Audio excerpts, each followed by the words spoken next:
निम्नलिखित असंतुलित रेडॉक्स अभिक्रिया पर विचार कीजिए। 3 मोल H2O plus AX plus BY और यहाँ पर HAOY और H2B यहाँ पर बन रहा है। X की ऑक्सीकरण संख्या -2 है तथा न तो X और न ही जल प्रयुक्त होता है।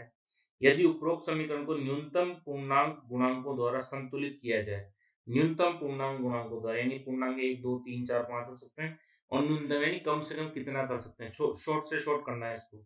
तो सभी यौगिकों के स्टोइकोमेट्रिक गुणांकों का योगफल है। तो जो हमारे यौगिक आएंगे उनके गुणांकों का हम योगफल निकालेंगे तो वो किसके बराबर आएगा, 9, 7, 8 अथवा 6 के बराबर। तो आइए इस प्रश्न को जो है हम सॉल्व करते हैं। तो प्रश्न की जो मुख्य अवधारणा है वह हमारा स्टोइकोमेट्रिक गुणांकों का योगफल, ये हमसे यहाँ पर पूछा गया है।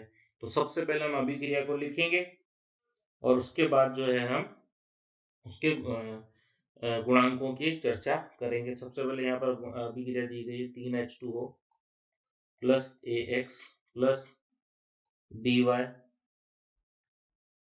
Arrow HA plus OY plus X2B।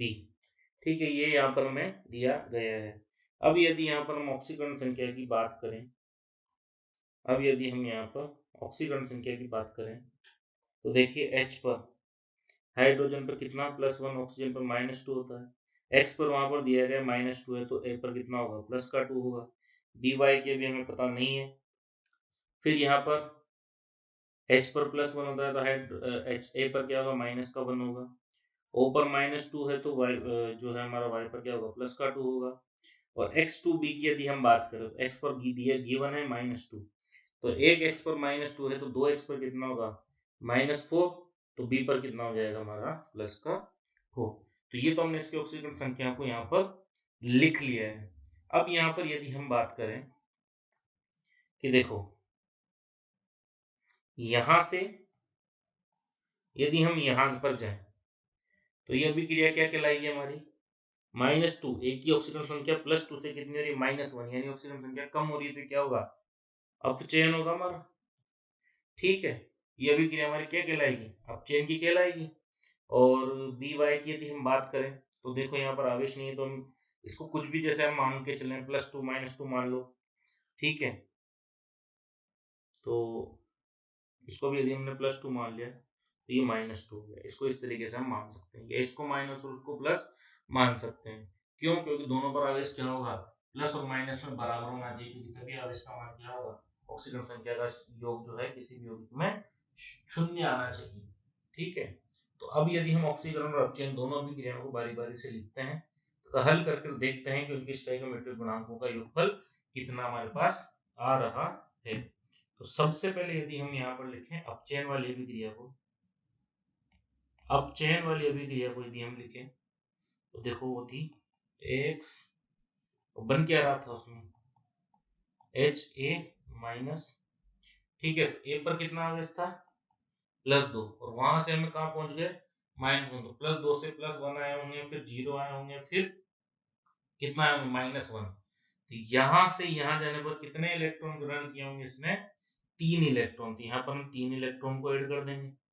ठीक है, यहाँ पर जो है हमारा एक H है तो यहाँ पर एक H प्लस भी हम जोड़ देंगे। ठीक है, तो ये तो हमारी अभिक्रिया हो गई 1 नंबर। अब हम हमारी अभिक्रिया की बात करें ऑक्सीकरण अभिक्रिया की, सॉरी हाँ ऑक्सीकरण की अभी हम बात करेंगे, ऑक्सीकरण अभिक्रिया की। ऑक्सीकरण में BY है ना, तो इसको हमने -2, इसको +2 लिखा है वहां पे। ठीक है, और जो है यहाँ से क्या बन रहा है हमारा, X2B यहाँ पर बन रहा है जिस पर +4 है, और क्या बन रहा है, OY बन रहा है। ठीक है, तो OY बन रहा है, एक O है तो यहाँ पर एक H2O जोड़ देंगे।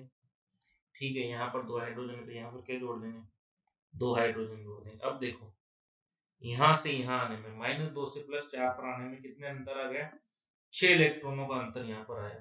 तो इसने 6 इलेक्ट्रॉन क्या किया होंगे, त्याग दिया होंगे, तो +6 इलेक्ट्रॉन इसने यहाँ पर हमारे त्याग दिया। ये हमारी अभिक्रिया हुई हमारी इक्वेशन नंबर 2। अब यहाँ पर समीकरण 1 + 2 कर लेंगे। तो 1 + 2 करने के लिए हमारे पास इलेक्ट्रॉनों की संख्या क्या होनी चाहिए, बराबर होनी चाहिए। तो नीचे वाली में अभिक्रिया में हमारे पास इलेक्ट्रॉन 6 है, ऊपर वाली में अभिक्रिया में इलेक्ट्रॉन 3 है, तो ऊपर वाली अभिक्रिया किससे गुणा कर दें, 2 से यदि गुणा कर दें, ठीक है, 2 से यदि इसको गुणा कर देंगे तो ये इलेक्ट्रॉन कितने हो जाएंगे, 6 हो जाएंगे। और ये इलेक्ट्रॉन से इलेक्ट्रॉन कैंसल हो जाएंगे, ठीक है। और यहाँ पर यह H+ कितने हो जाएंगे हमारे, यहाँ पर हमारे H+ कितने हो जाएंगे, ये भी 2 हो जाएंगे, और यहाँ भी 2 है, तो ये H+ से H+ भी खत्म हो जाएगा। अब हमारे बचे हुए जो तत्व हैं उनको हम लिखेंगे यौगिकों को। AX 2 से गुणा हो जाएगा, तो यहाँ पर इसको प्लस करके लिख रहे हैं, तो 2AX बचेगा, फिर प्लस, ऊपर तो कुछ नहीं बचा, नीचे बचा हमारा BY, ठीक है। और हमारा बचा एक H2O अणु। उधर जब हम गए तो वहां क्या बचा, एक तो HA बचा, एक H2B बचा, और एक OY बचा। अब इनके गुणांकों को यदि हम लिखें तो देखो, ये भी 2 से गुणा होगा ना, तो यहाँ पे 2 आएगा।